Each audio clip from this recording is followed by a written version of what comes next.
And we're live. Oh, look at that. Hey, cleaning business owners. Welcome to another awesome interview with Peter Boland, who has a multi-seven-figure cleaning business. And today I just wanted to, thank you so much for coming on. I just wanted to dive into your story, pretty much just ask about how you got to where you are today.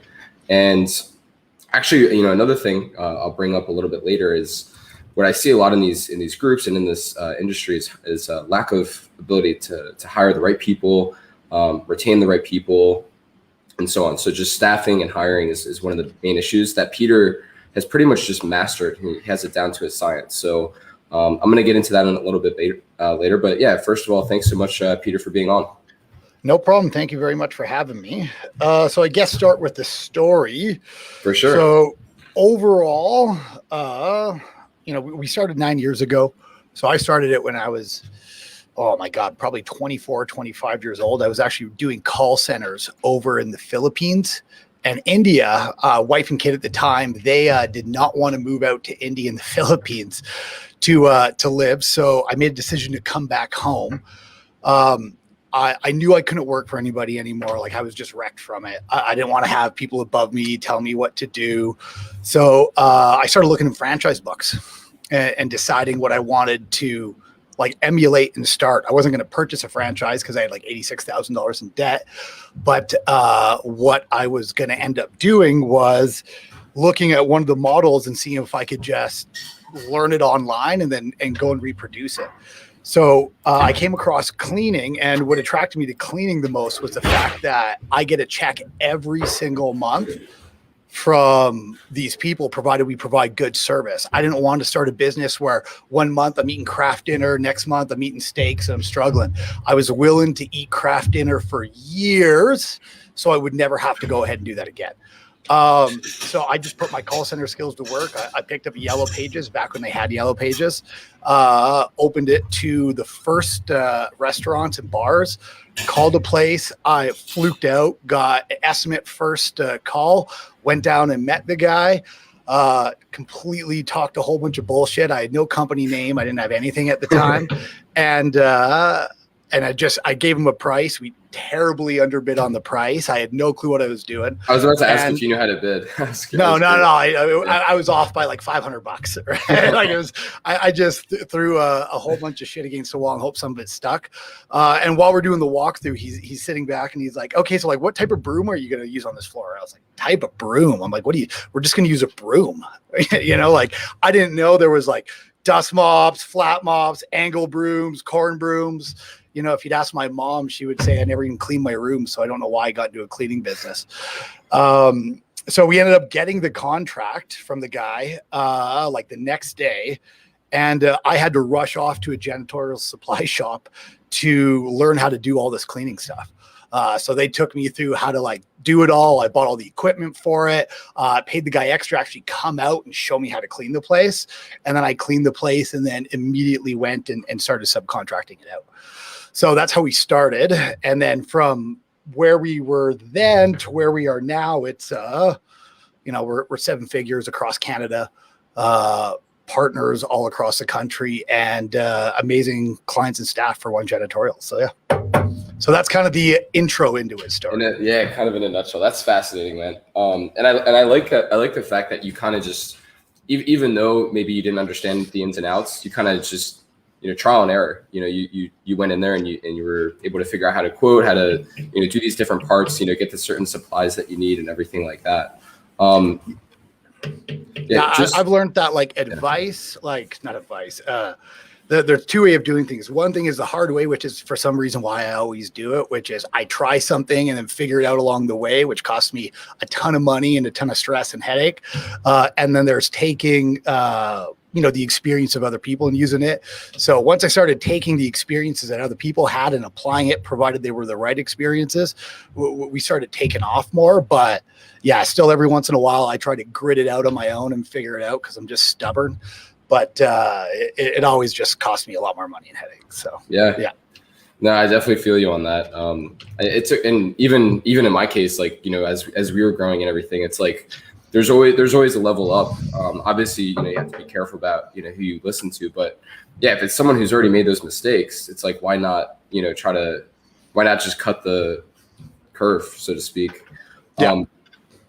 But yeah, also really curious. So you were touching on so you basically just, if I understand this correctly, so you got a bunch of contracts first, and then you decided to subcontract it out. Was there any particular reason for that, or was that able to help you grow? Would you think, or? Yeah, I'm a terrible cleaner. that was the reason for it, right? I had a choice of me cleaning it, which I was not going to be good at, right? Or finding somebody who had more experience than me to do it, right? Like we have an accounting department here, we have a marketing department, operations department. Each one of those departments within our business, those people are better at me than those jobs, right? So cleaning is the exact same way. I am not the world's best cleaner, but we look and we find the best cleaners and then we put them to work. I don't train cleaners. If you don't know how to clean, we won't bring you on because I can't train cleaners. We find amazing cleaners, have them clean, and then we have them train the other cleaners, right? Running a business is not about being good at the service that you're providing. If you're the owner, it's about being good at being the owner and understanding how all the wheels move and ensure you're getting the best and most out of people when they work. Gotcha. So yeah, for the cleaners, and do you kind of have certain cleaners that like what type of people do you hire? Is it people that specialize in certain types of cleaning, or yeah, like what type of people do you usually like bring on, or? At the beginning, it was a little bit of a gamble, right? Because I didn't understand it. So I've done tons of hiring before. So we would just set out interviews for people at the beginning, do a couple interviews, find out if they had a company. We would call references of theirs. I brokered a deal so they had their own equipment to go in there, and then they would clean it. I would come by once a week to inspect it, and then I'd go from there. And obviously after years of doing it, I understand how to clean. I understand the ins and outs of it because I have to. I know how to strip and wax. I know how to do all of it, but I had these people train me. I didn't train them. Yeah. So where we are now with hiring, well, there's really three phases we went through. One is we subcontracted everything out at the beginning. And then we went to having our own employees. Okay. Looking back, the way we subcontracted at the very beginning 10 years ago, we didn't follow the right guidelines that the CRA had in place.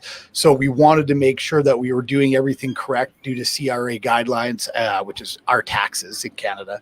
And we hired employees, and we had employee programs, and we started paying twice a week, and doing it all correctly.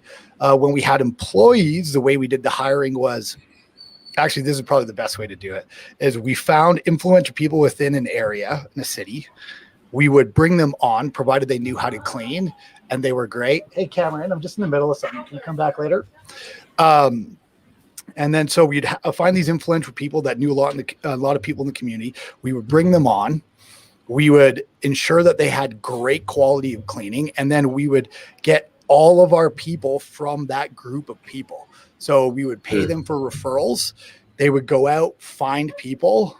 Does that make sense? That they knew. They would bring them to us. And then we almost had a community of friends of people that worked together and did cleaning. So after the initial ad we put in to find people in a city, we rarely would put another ad in. Everything would be done through those people. So we would just start having more and more people. Right. So if we have 10 employees now I had 10 people to dive into and find people on. Does that make sense? And then we bring on 5 more, and then they have, another 20 people. So it was just this perpetual cycle of referrals that we had from cleaners that made everything easier. Really finding cool. The first one is the hardest one, though. Yeah, I was actually curious, how you find that first core, but from that, with the referrals, are these just like friends or people that they just people friends, that they know? Family, sisters, brothers, right? A lot of the time it's people they go to church with. Gotcha. Right. So we tend to bring on people who are new to Canada or immigrants that clean because they want to work full time, and then they want to work after hours to earn extra money to either send home, put their kids to university, whatever it was. So we would look for people that were not looking for full-time, only looking for part-time. And then we would put them in buildings, right? And then we would call their full-time job for referrals. And if their full-time job was like, they're always on time, they're punctual, they're great people, then we would hire them because we have a current reference of what they're doing right now for work. I see. Right? So it seems like you're kind of finding almost like your Avengers squad of just A players in terms of people that are helping you out. And then it's just kind of a matter of maybe like replicating those people, kind of like where they come from, the communities that they come from, the companies that they come from. Mm-hmm. Gotcha. Yeah, it's all just community hires. It's all balls like, because once you have one and they give you two, now you have two people who are going to give you four. Now you have four people who are going to, like, it just multiplies over time. I see. How were you able to successfully, I have so many questions, sorry. How are you able to successfully motivate people to send you referrals? Like, did you have like a referral program for anyone that they knew that could possibly be hired by you? Or how are you able to? Majority of the time, no. We would just ask and they'd be like, yeah, we actually know a lot of people who are looking for extra work. Oh, I see. Usually people who are immigrants who want to work hard tend to hang out with other immigrants who want to work hard. They don't hang out with losers that don't do anything, right? So like once you get into the right place, and that's why finding that influential person is really important, it just spreads out. Now, we have had times where all of a sudden 1 month, bang, we'll grow by 20 contracts. And getting 20 new cleaners, that's a tough one, right? So usually what we'll do then is we'll incentivize that if they could give us, 3 referrals each and we hire one and they stay for 90 days, we'll give them $150 or $200 depending on the contract value size. Yeah. And then sense. That would incentivize them to give more. I see. Yeah. And a lot of the times when you bring these other people on, they may have a little bit of cleaning experience, not a whole ton, but they have their friend train them on how they did it, or the person that they recommended trains them. They also don't want to let the person they recommended down. So they tend to do amazing work because they don't want to be that bad example of that person. So like it kind of perpetually all works together. And they all know each other. So if you have a company event, everybody knows each other. Like it's really, really good. So it's like you're kind of, it's not even like you have to create a community. You're kind of finding a community that's already there and you're just bringing them into your I'm just bringing in a pre-baked community in. Yeah. Really cool. What gave you that idea to do that? Like, did it kind of just happen by accident? Like you started trial and error.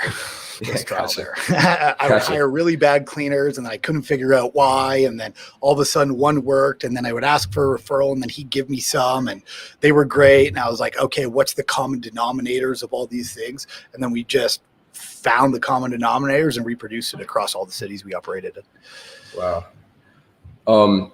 So kind of going back to, that first hire, let's say someone is starting out, maybe they got a bunch of, like this lady, for example, that I talked to yesterday, she has a bunch of contracts, but she's more so kind of like working in the weeds. She doesn't really have anyone to work with her. What would be your recommendation to find that influencer or, kind of that core person or a couple of people that will perpetuate? Lady has what, 4 or 5 new contracts, you said, right? Yeah, I guess just as like an example, maybe if someone. Yeah, so let's say 4 or 5 new contracts. So whenever I bring somebody new on, I try not to give them more than like $1,000 worth of work right away. Okay. I don't know how their cleaning is going to be. So if it's not the best and I give them all these contracts, I end up with a giant headache and I have to take them all away. So we'll usually bring on a couple right at the beginning if we have that many contracts. And if one doesn't work out, I know the other 2 want extra work so that we can give it to them and it works out. So we'll bring on 2 or 3 if we start that many. Okay. Way to do it is put an ad in Indeed at the beginning. Okay. You're going to get tons of applicants. You need to have like very, very good questions. Like, do you have janitorial experience? If so, how many years? Please post it on your resume, like very, very clear with it. What we would do is put like a DISC assessment link. So I don't know if you know what a DISC assessment is. It's like a personality assessment. Yeah. At the bottom. And we would ask them in the ad to fill it out before you apply, and you'll find that 80% of them don't even read the ad. They're just clicking through stuff, right? So if you're not going to read the ad already, I know there's an issue. So if we get a disc assessment back from these people right away, then we'll go. I don't care what the disc assessment says. Like, it doesn't bother me in any way at all. I just care that I asked them to do something and they did it before they started, right? And then if they have that, and then if we'll go back and they have janitorial experience, we'll call them, we'll ask for referrals. And again, a lot of the time I'm looking like, are these people part of a church? Are these people part of some community that I can leverage to get more people from them? You know, so like, I'm looking for that. If a guy is just brand new to the city, I know it's probably not going to work out. You know, so here's an example. I started this and figuring this out in Brandon, Manitoba. Brandon, Manitoba is like a 50,000 person town, really tiny, but they have a hog plant that immigrates people here from El Salvador, China, all these places to work at this hog plant. So I would just ensure that they worked at Maple Leaf, and then after that, and we bring them on if they had cleaning experience, then I would leverage that out, because I knew that if there was one person that worked there, there was probably 50, and it's all part of a community. So it doesn't have to be a church. It was like, I knew this one business imported a whole bunch of people, and they all knew other people. So I would make sure that they'd worked or know people that works there. So, yeah. Gotcha. Wow. Yeah. So I guess it's just, after you find a couple that have those ties to the communities, then it's hiring doesn't even seem to be a problem. I mean, even if worst case, if you get a bunch of contracts, like you said, you just maybe raise the bar in terms of incentives, or even, an Indeed ad, to kind of just get some people. By the way, I can totally attest to what you said with Indeed in terms of people just not filling in, not wanting to fill in the information, because, when I graduated college, I was applying to jobs, and if something had more than like 5 questions, I would just click out of it and I would just move on to the next job. So I could just make it difficult. Yeah, I could totally. We'll get 350 people apply for something sometimes, and I'm like, man, I'm just not going to go through 350 applicants. First of all, second of all, majority of them are garbage. But I just need to be able to find the one that is amazing. So we set up all these barriers that kind of take care of the work for us. I see. Yeah. In terms of, and I know you said you're always looking for people they're already specialized, they already have experience in certain areas of janitorial, plus you sometimes test them out. Do you also do a certain level of training, or some types of like standardized training, or like? Yeah, we have like a day and a half roughly of what it is online video training, where they go through like cleaning training, supply works training, how our company operates, best way to communicate with us, all these things. And then afterwards they get put in place for anywhere between 2 and 4 days, depending on the building size, with an experienced cleaner. Right. And then at the end of that 2 to 4 days, I have a meeting with that cleaner. Well, not me, my operations department does, to determine if this person's going to be a good fit or not. I see. And then in terms of like being a good fit or not, what are some things that you look for? Cleaning time. Okay. A lot of it's cleaning time, and did they remember to follow the checklist, right? So first day we'll sit back and they'll shadow the experienced person. Okay. Second day, they do it together. Third day, they're on their own doing it, right? There's usually a couple of things that they miss. The guy has a communication with them and kind of goes over what needs to happen, where they made mistakes. Day 4, they're on their own completely. The guy shows up at the end of it to look at the quality of work. And if there's stuff missed, maybe we add more time. Maybe we decide not to go with them. Yeah. I see. There's non-negotiables in the cleaning. Like if you can't remember to lock a door, like the outside door, or set alarm correctly, if you can't remember to change a garbage bin or go back and put a bag in, or you're leaving or you forgot a bathroom, like these are all non-negotiables. Dusting not to the complete back of a shelf, those are all trainable things, but there's a lot of non-negotiables in the janitorial industry. I see. Yeah. So I guess, from what you're saying, it's mostly, if there's something that's could basically just tarnish your reputation in any way. If, like, I mean, I can't even, I can imagine that if a property manager sees that their place was unlocked overnight or, something, I'm sure that would not go over too well. Yeah. Wow. Really cool. So I guess, yeah. So like someone right now, so if they're looking to hire, so mostly first steps, go on Indeed, create pretty much systemized process front to back that really just qualifies the people that are going to be applying, and then just try to find people that have those ties to the community experience. Was there anything else that you'd say? Community experience. I don't talk hourly wages. I talk money per month, right? So, and again, it could change depending on what province or state you're in. Like we have some of our provinces where I could pay people as an employee monthly. And then there's other provinces we have where we have to pay them minimum biweekly, right? But I talk monthly money. So we've never really paid more than minimum wage plus, a touch. We're talking 50 cents, maybe max $1. Unless there is a lot of quirks that go into the building. So when I say quirks, we have to have safety regulations. Like we got one contract that's, $30,000 plus a month that has 6 people on site, some full-time, some part-time, but there's tons of safety regulations that go in it to the point where if somebody like lights a match, a whole town could get blown up. Right. So we have to pay people extra to go into there because they have to be a lot safer, and there's just a lot more that goes on to it logistically.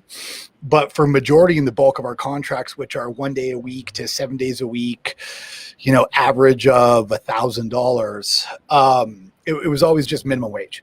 But the way we would frame it to these people is, hey, you're going to make for this building $600. Right. And it worked out hourly to about, minimum wages. So you're going to make $600 a month on this building, right? You're going to be here roughly between this many hours and this many hours.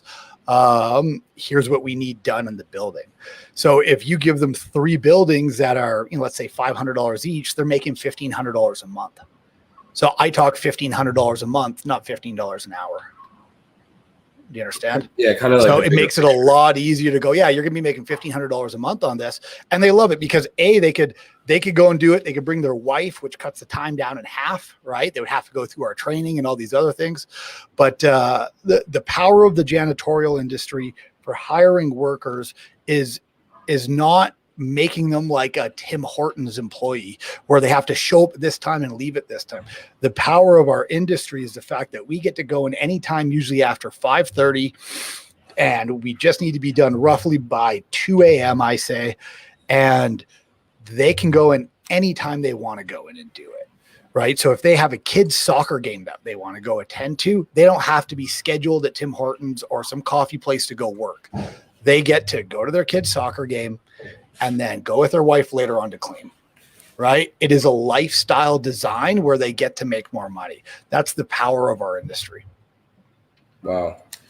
Would you say, that lifestyle design, do you kind of bring that up in those conversations a lot? Yeah. Just, them being able to work around their schedule and all that? Yeah. It's part of the training. It's part of the sales pitch with it, but they already know that. Right. Majority, again, like I said, these people have previous cleaning experiences, and a lot of them have experiences with big companies. And with big companies, that's what they're allowed to do. It's these smaller companies that are new that don't quite have it yet or haven't clicked it. So what they end up doing is they try to jam them in. You have to be here at 5 o'clock. Right. And I want full-time employees only because I want to create a culture with these ones. Well, I mean, you could create a culture with part-time employees that have this pre-baked in community, and it works fantastic. And if I have more part-time employees, I'm stronger than if I have a few full-time employees. If you have 3 full-time employees and they're each working 30 hours and you lose one, well, you could give 10 hours to one guy, 10 hours to another guy, but now you're left still cleaning for 20 hours. Okay. If I have 10 part-time employees each doing 15 hours and I even have 3 quit, I'm not even close to anything full-time, and the rest of them will be begging for work. I see. So yeah, what would you say is maybe one or two of the biggest common mistakes in this industry for people, how they either hire or how they train and maintain their employees? Because you seem to have a very unique way about going about it. But yeah, what have you seen that a lot of owners do with their employees that just maybe hurts them more than it helps them? Well, they do nothing. That's their biggest problem. Hey, you want to clean? Yeah, sure. I'll clean for you. Okay, great. The equipment's in there. Just go clean. They assume that everybody knows automatically how to clean, right? So we've since doing that, we've moved into more of a partner format, and we've kind of changed the landscape and layout of our business. So now what we end up doing is we partner with smaller janitorial companies, and then we give them the information that they need to develop a world-class cleaning business. And then we actually give them clients too. The biggest mistake that they make when we're coaching them on it is they want to grow. They get contracts from us, no different than this lady you were talking about yesterday. And then they end up losing contracts because they didn't know how to put people in place and they just run themselves ragged. And then they go, oh, it's the people that I'm bringing on that's the issue, right? Well, no, it's your processes to hiring that's the issue, and it's your standard of person, you know? So, yeah. Yeah, and you make it, I think your approach, it's a lot simpler, because it's like, if you can just first bring on a person or two or three that match those qualifications that we talked about, then the rest of your journey as a cleaning business owner it kind of just sets the stage and sets the momentum, I guess, kind of. That's kind of the way that I'm looking at it. It makes it easy to find them, right? So we have avatars for everything in our business. So like, an avatar is, I've heard it like said a million different ways, but avatar is an exact person that we're looking for. Let me see if I have it. No, I don't have one around here right now, but we have them like taped up in our office. Here's a partner avatar. Here's an accelerator avatar. Here's our salesperson avatar. Here's our administrator avatars. So that when we start looking for these people, we're like, okay, what are we looking for? Oh, here. And if we don't have one for a new position, like we didn't have one for a video editor because we're going to be dumping a whole bunch of content come April 1st. We had to develop an avatar for it, exactly what we were looking for.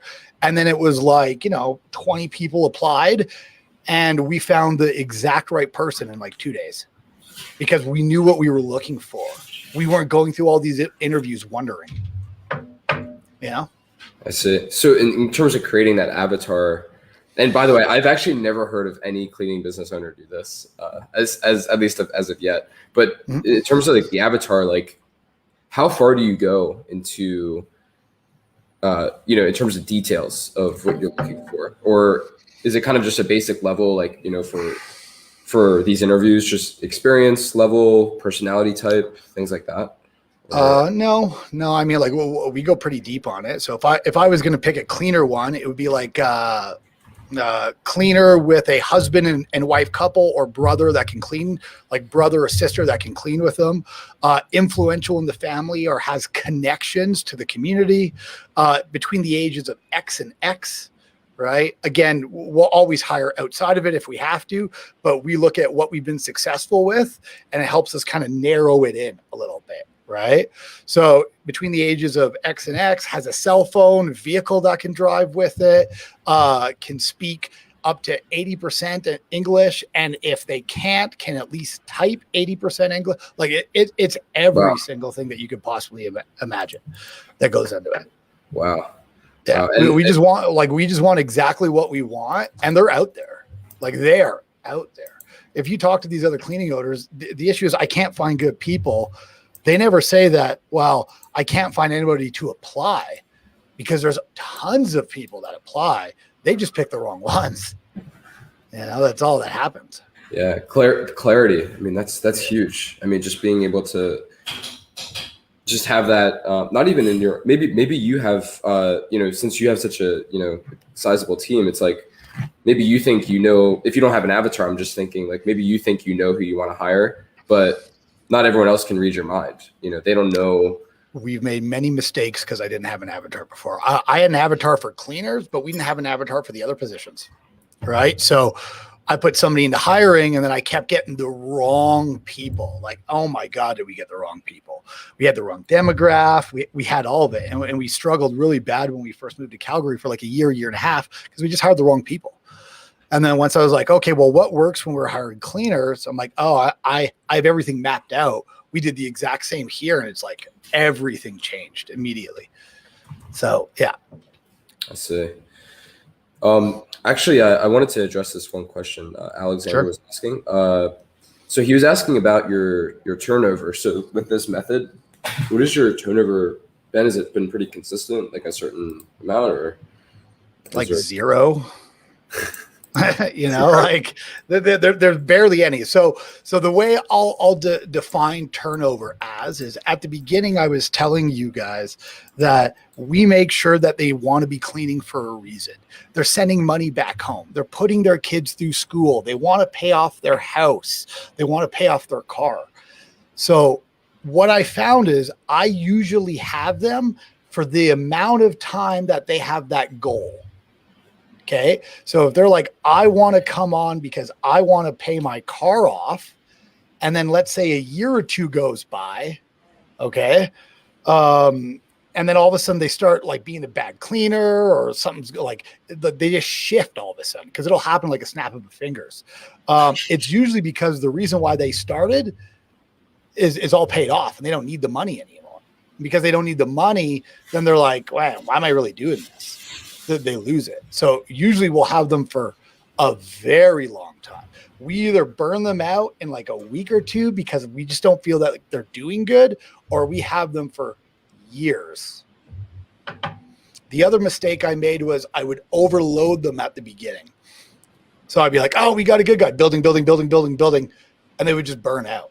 So that's why we started max at the beginning, $1,000, and then we progressively leveled them up over time.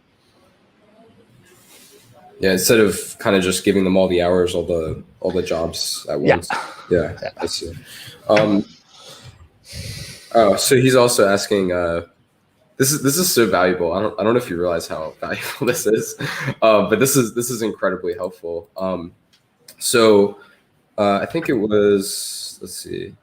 Oh, Alexander. So yeah, he was just curious. What is the minimum wage where you service up in Canada? It depends on provinces. So when I started, minimum wage was like $7 an hour, $8 an hour. One of the provinces we're in is $15 an hour. Another province we're in is 10 something. So like it shifts. So when I started, the minimum wage was a lot lower, but I mean, where the minimum wage at is irrelevant to it. Like you're not bringing people on to make a minimum wage. You're bringing people on that want to be in control of their evenings so that they can still have a life. And they're going to want to bring their brother or their family member with them to clean. And they just need $1,000, and you're going to help find them $1,000 worth of work. And the deal is that they're going to do that work and you're going to get it. And like, when I say the deal is you make it very clear that that's the deal. And I mean, I've gone, and this is probably not the best of me, at least like 7 months without talking to some people. They're just in a building, cleaning. I'll show up once a month to ensure that the cleaning's going good. And I won't talk to them for 7 months, and they'll just get paid every single time. If they have any problems, they have a manager to reach out to. Like, you don't have to bother them because they don't want to be bothered. They're doing it for a lifestyle. Like, the more that you have to talk with them and go see them, it actually pisses them off because they're like, I don't want to be managed. I have a full-time job where I'm an accountant, right? And I handle X amount of businesses. I don't need a guy that owns a janitorial company to micromanage me about cleaning. Just leave me alone. Let me do it, and I'll do the best work, but let me just do it. So like it is a very, very good deal for these people. And that's how you're working it out. Yeah, I'm wondering if that's maybe another thing that happens sometimes is, being a little bit too strict on, oh, you have to clock in at this time. And it's, I think, maybe kind of that same mentality with the minimum wage.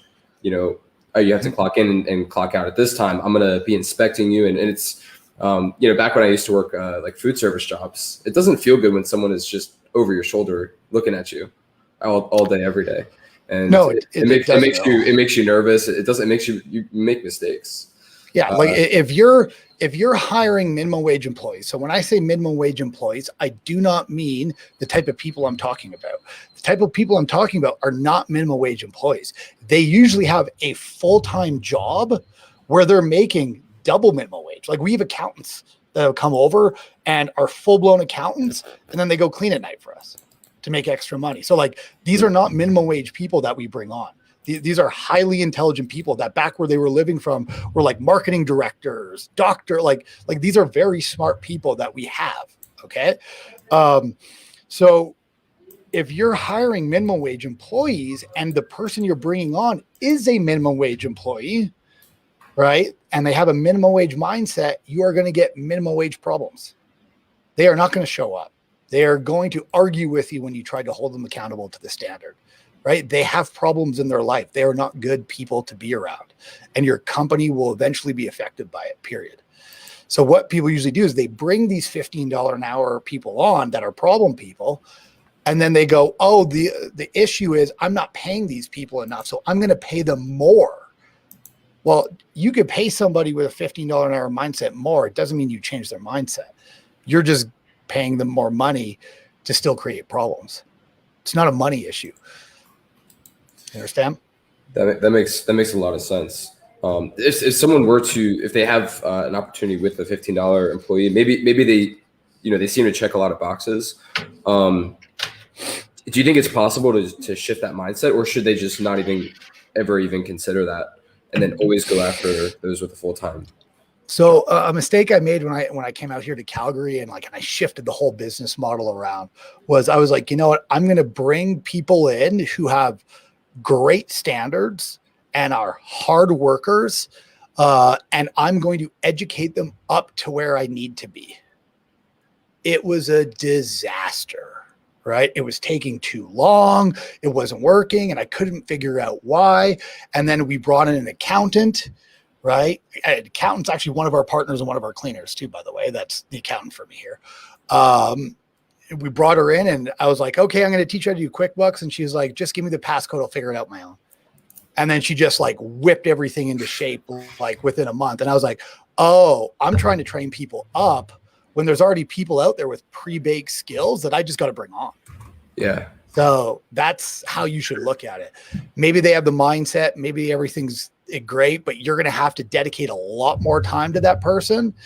And all my time, all I wanted to do was just go and sell. Period. Yeah. And maybe it's tempting to try to find, whoever's going to cost the least, but in the long run, you're just costing yourself a lot of time and resources in terms of, training and a lot of headache and stress. Yeah. I burned millions doing it, like millions in 1 year. It was ridiculous. Real money and real growth. It was retarded. Yeah. Anyone listening to this, listen to what Peter said because he's been through it all. So don't make these same mistakes, guys. I mean, this is why you listen to people like Peter, because he's seen what works and he's seen what doesn't work. And just bite the bullet and find people that are qualified. Find people that are going to do the job right.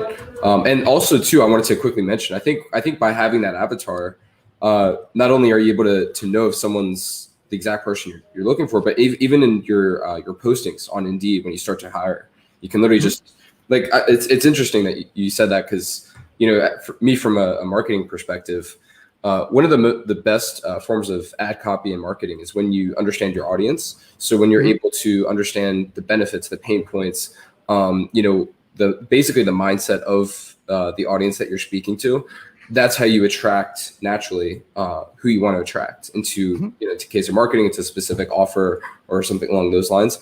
But in the case of a job interview, I feel like it's almost the same thing. If you understand the mindset and psychology of who you want to hire, it's like prospecting too. Right. So it's like you have the giant funnel at the top. You have 300 people come in and apply to it. Out of those 300 people, you weed it down through your avatar to 10. Out of that 10, 5 show up for an interview. Out of that 5 show up for the interview, you pick 2. But in the meantime, you're having to follow up with them. You're having to do all it. It is, every single thing is symbiotic. When you're trying to push out into the marketplace, It's all the same. Phone calls, emails, text messages, funnels, flyers, all of it, right? Absolutely. Kind of switching a little bit. Before I get into that, I think Alex was asking. Oh, he was asking, what are your profit margins, or does it depend on the type of job, or from your experience? Are you talking about gross, net, so after employees, or what are we talking about here? Yeah, Alexander. Just if you don't mind, just give us a little bit more detail on what you were asking about the profit margins. Yeah, is that after? I'll answer the question in a different way. So when I first started, I didn't care about profit margins. I didn't know anything about the industry. All I cared about was like, I had no job. I was $86,000 in debt. I had a wife and kid, and I was living in my mom's basement. Okay. That was a problem for me. Right. So I didn't care about, man, I got to make $250 on this client or, like I got to get rid of it. All I cared about was like, okay, if I get one client, I get to put a cleaner in there, and then that cleaner can probably clean other stuff, so I won't have to clean anymore. So like at the beginning, if I made $50 on a job that was $1,000, I was like, okay, that's my gas this week paid for. All right, and I would just look at my expenses, and I was like, I am just covering up all my expenses. It is easier to have a whole bunch of clients that make you very little money and then do great work and go back 3 months later and be like, hey, it's taking me a little longer, I need to boost it up $100, than it is to have 0 clients and go nowhere. Like you can't, if you have 0 clients, I can't reduce expenses or increase profit. I have nothing. Right. So that is just how we figured it out. And then over time, I just figured out how to do pricing, and just got it. And then I started looking into cleaning times and coming up with mathematical formulas to do it. And so like our profit margin now is probably between 15 on a job, depending on how big the job is, right? If it's massive, and 50%. We did last year a little over about 5.4 million. And that was with a COVID year, right? This year we should do 7. And, we walked away with $1 million. Something like that. It's pretty good. 50%. That's amazing. Yeah. Smaller jobs are higher. Does that make sense? So smaller jobs, I can bill more because I have to have the equipment and everything. Like we have minimum standards. When you start getting to like $3,000, $5,000, $30,000 a month in value to it, like you're just not going to get it 50%. And I shouldn't say that. We got one job where we're close to that. I'm like 20 grand a month, but the job's a nightmare. Like it is worth it. If I got paid anything less than it, I wouldn't do it.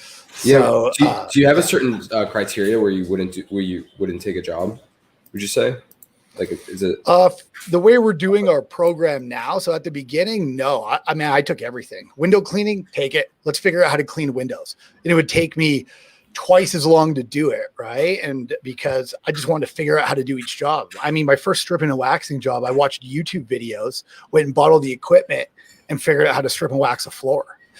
It was a disaster. It like took me 10 times longer than it should have. It came out great, but I just gritted down and committed to doing it. Then after I learned how to do it, then I brought people in who are experts to do it. And even if I brought people in who are experts, I would actually go with them the first time and be like, man, just show me how to do it. I need to be able to like talk the lingo in order to figure it out. So just one day at a time. Mm. One thing I wanted to just kind of bring up for people watching this, and I don't know if anyone kind of got this from this conversation. So one thing I feel like you're very good at is that mindset of understanding what it is that you are good at, what your strengths are, which is being on the phone, selling, and also building systems. So basically leveraging that and then hiring and finding experts, whether those are workers or your accountant, for example, to fulfill other parts of your business, and basically just let them do what they're good at, so that you can continue, kind of focusing on the higher level and growing things as a whole. And and I've made mistakes on it, and I've made mistakes on it, and I've tried to like run it And what's really stopped me from growing is my inability to like let go of things. So like up to our like 5th or 6th year, we were only doing, $800,000 a year in sales. And then it was like, cause I just didn't want to let go of money. I was like, no, this is my money. I want to keep it all. Right. I want to make $100,000 a year, but we just couldn't grow anymore because I was doing the accounting and I was doing the sales and so then we brought in an administrator, and then all of a sudden I was like, I had more time so I could sell, and our sales went up, and I was like, oh, okay. And then I started bringing in sales guys, and then it was like, we went from 800 to 1.2, 1.2 to like 2 to 3.7, and then like 4.5. Like we just started skipping. Does that make sense? Wow. Right. And like, we had a stagnant year. So we had the reason why I started bringing in people is because we had a stagnant year. We did 850,000 in sales for 2 years. And I was like, why did that happen? Every other year we've grown a little bit. So I had a couple other businesses with friends. So I was distracted. So I got rid of them all and I went all in on this avenue. And then we brought in people. And then we had a stagnant year like 2 years ago. And I was like, okay, why do we have a stagnant year at 4.5? And I was like, I'm doing the exact same thing. I'm refusing to bring in high level operations people where I maybe pay somebody 150, 200 grand a year. So I don't do it anymore. I'm trying to, again, hold on to all the money. It's just at a different financial level. It's not paying somebody $30,000 a year. I had to pay 200 grand, and then I had to pay 130,000 for a sales guy manager, right? So I had to let go of things. It's just the same thing at different financial levels as you go up. I see. Would you say that was kind of a gradual increase of just, you being required to let go of things, or was that kind of, did you hit a certain point where it was just like, would you say that was kind of like the point where you were just like, either I hold the money or, I make these decisions that, where I can pay all these employees or everything like that?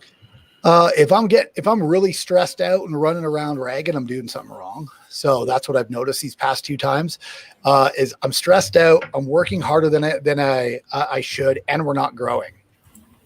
Okay. So if I'm doing that, it's because I'm doing something wrong. And to be brutally honest, every mistake we have here in this company is my fault. I'm the leader. I take accountability for it. So the easier it is for me to just take accountability, being like, okay, something's broken right now and I need to figure out why. Then I'll sit back and champ through books. Whoa, right here. I'll champ through books. This is Principles by Ray Dalio. Great book. Yeah. Great. I have a library in here of books, and I just start going through books of people who are at the level that are higher than the level I'm at, but are talking at where I'm at. So a big thing that I see when people start listening to a coach is they'll look at a guy like Tony Robbins, let's say, and he'll say things like, oh, money doesn't matter. And like, it's about your purpose in life. And I'm like, yeah, well, money doesn't matter when you have $1 billion, right? But there was a time when you were small and didn't have any money. And guess what mattered? Money, right? So I'm not looking at his advice at when he's at $1 billion. I'm looking at his advice where I'm at right now. What did he do when he was at that level? Because you need to be able to take advice from the same level you're at, but the person needs to be higher than where you're at, if that makes sense.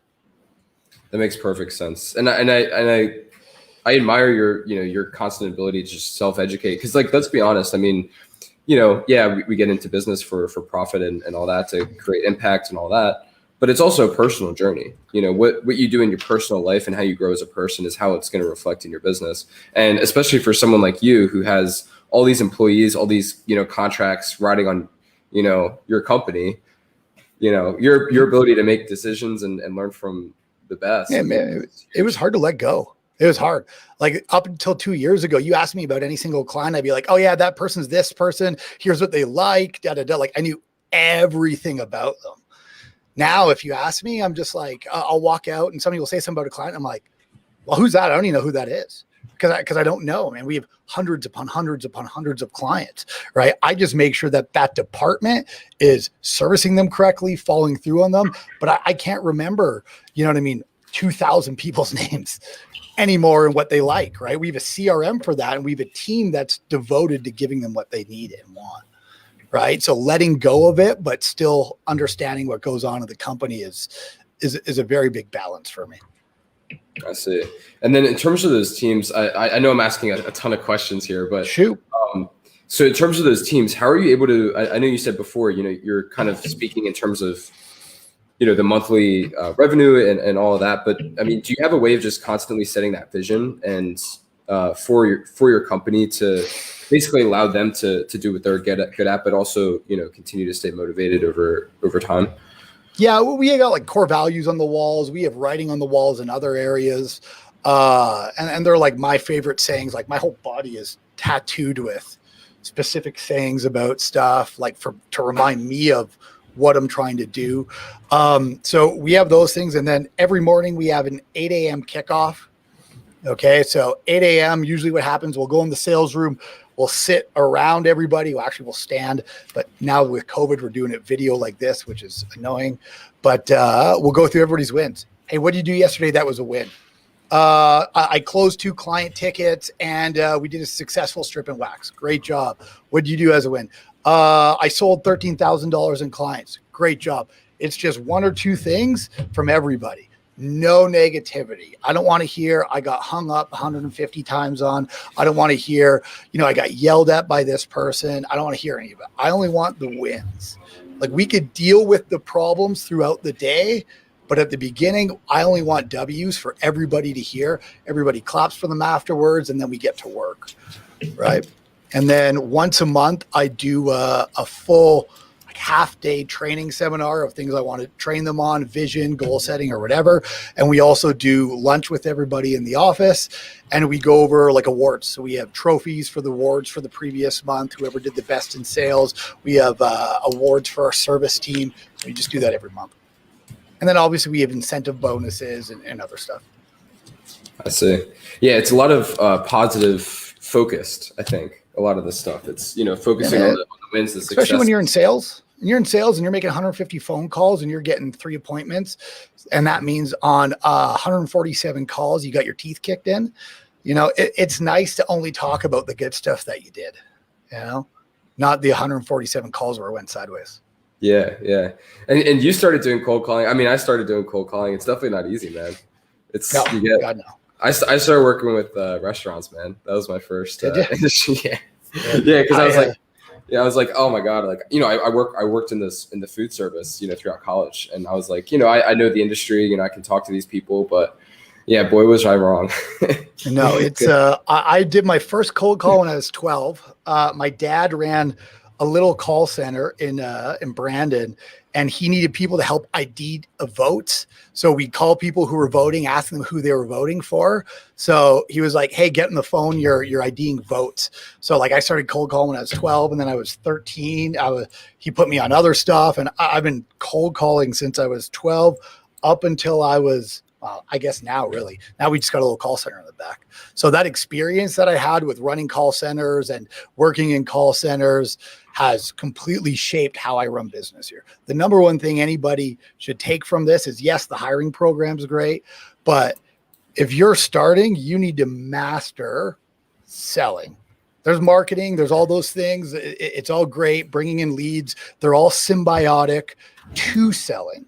Because if you give somebody who's new 2,000 leads of great janitorial contracts, and they don't know how to create a proposal, present their product, build value in it, follow up over time, and push on the close, you're going to go nowhere with it. And they're just going to blame the client. Preaching to the choir, man. That's so true. Yeah, I'm wondering, so in terms of bidding, quoting, mastering your sales process, do you think that's more of just kind of people just doing these calls and just kind of learning trial by fire type thing, or maybe certain trainings, or? The issue that I have with training, like we're creating some type of sales training program right now, and a lot of it's for our partners. So it's a big part of what we're doing right now with the videographer and everything. Because we want our partners to go out and be successful without us. Like we subcontract our jobs to other people, but part of the deal is we give them sales training so they could grow their own companies without us. We don't take a percentage of it. We just want them to be successful. Our whole market is going to be North America soon. So I don't need to grind real deep on one location and get upset if we train partners how to sell and they go steal some of our contracts. We're just going to go wide, not deep. right? But I mean, I would recommend learning from somebody who's done it in the industry. Like me learning this industry was different than just the call center stuff that I did. Right. Like you got to learn from the industry, because if you're learning from somebody who did cold calls for car sales, let's say, it is just not the same. And you're going to have to take their data and then transfer it to janitorial. But if you don't know what works and what doesn't work, it's a real bad like learning curve to it. It's been really difficult. Like I pay a coach 40 grand a year to sit down with like for 4 hours. And I've had other coaches and they give me all this data for me to take into my business, but they don't tell me how to apply it to the business. They just tell me, here's what a company structures are like. Here's what it looks like.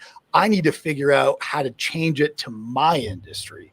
That is very difficult. Like it is not easy at all. Taking information from a book of a guy, like let's look at, this book right here, taking information from this guy who's in financial services and applying it to the janitorial industry. That's work. It doesn't just like, I'm going to take this paragraph and here's the way it works. It doesn't. So you got to figure it out. That's a lot of work. Yeah. Cause even those books, I mean, the value could be great, but maybe it's a completely different context. And it's like, how do I translate that over? I mean, I can't even imagine that. I mean, most of the programs that we've done are in our industry, but I mean, that's a whole nother type of, thinking, I guess. Do you have a best book that you recommend to people that are cleaning that is pretty much, would you say, transformed you, or as like a leader, or what stage are they at for cleaning? I think most of them are, they have a couple of contracts, but they're just looking to grow and hire and continue to expand. Traction by Gino Wickman or something like that. I can't remember who it's by. I just finished oh, did you? Yeah. It's a really good book that's simple to read. And it's going to give you an understanding of, hiring practices and like regiments for meetings with your team and expectations and processes. So it's an entry-level book for new people. So I would recommend definitely going with something like that. Perfect. Right. If you're talking about somebody has a $1 or $2 million company, then you're looking for like a principles book, which goes very deep into stuff. Like it's analytical. You got to read this book like 5 times to understand it. So I would go with this book and then some other sales type books. Yeah. Perfect. Listen, man, I think we're approaching an hour now, but this has been huge. Like this is, these types of problems. I mean, I see it again and again, and to learn from someone like you and just kind of apply these things. And I would encourage anyone who's watching this to rewatch it or do whatever you got to do to retain it. And then not only that, apply it. Because all the knowledge in the world is useless unless you apply it, right? So, step by step, create your avatar wherever you're at. Just kind of just apply these principles and your principles, and apply it. Start applying it to your business. Peter, thank you so much for being on. Where can people either get in touch with you? I think you said you have a YouTube channel as well. And I know you're starting. YouTube channel is being built right now. You guys can get a hold of me at the Peter Boland on Instagram, or just like my Facebook page. If you guys are on here, I'm part of the group. Find it, friend me. I'm open to everybody. So, yeah. Yeah, the Peter Boland. I just put it on the bottom there. Yeah, that's correct. Okay, perfect. Awesome. Thank you so much for being on, Peter. This was incredibly valuable. So, yeah, I appreciate your time. No problem. Thank you, and have a great day. You as well.